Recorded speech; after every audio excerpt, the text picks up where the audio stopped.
नमस्कार, जय हिंद, जय भारत। आज मैं आपको इस भारत का नाम आखिर भारत क्यों पड़ा, यही बताने के लिए जा रहा हूँ।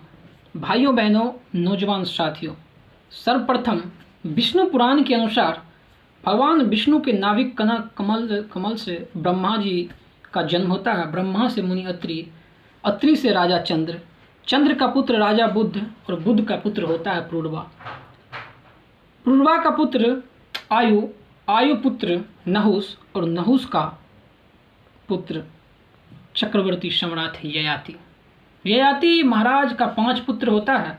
सबसे बड़ा पुत्र का नाम राजा यदु और सबसे छोटे पुत्र का नाम महाराज पुरु।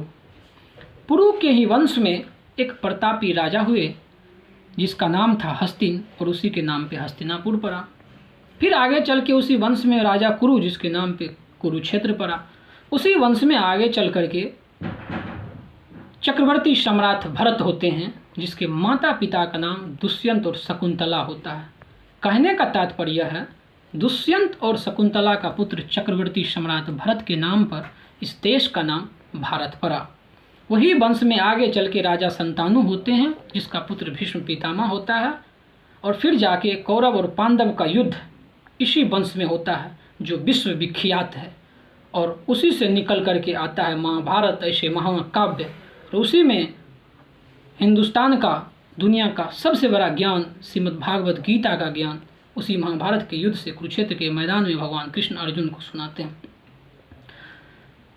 तो राजा यदु का छोटा भाई पुरु के वंश में ही चक्रवर्ती सम्राट भरत का जन्म होता है, जिसको 9 पुत्र रहता है और 9 पुत्र को वो राजगद्दी न दे करके किसी उसी अपने प्रजा में से किसी नया योग्य व्यक्ति को ला करके राजा बना देता है। और यदु पुरु वंश में ये सब घटना होता है और यदु वंश में ही भगवान कृष्ण और बलराम जी का जन्म होता है।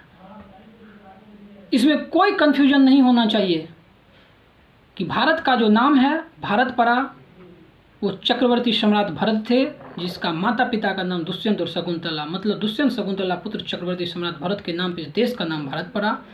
आप हिंदुस्तान इसे कहिए, इंडिया कहिए, आर्यवर्त कहिए, जम्बू द्वीप कहिए, सब के सब जम्बू द्वीप सब के सब यह भारत का ही नाम है। इसी के साथ जय हिंद।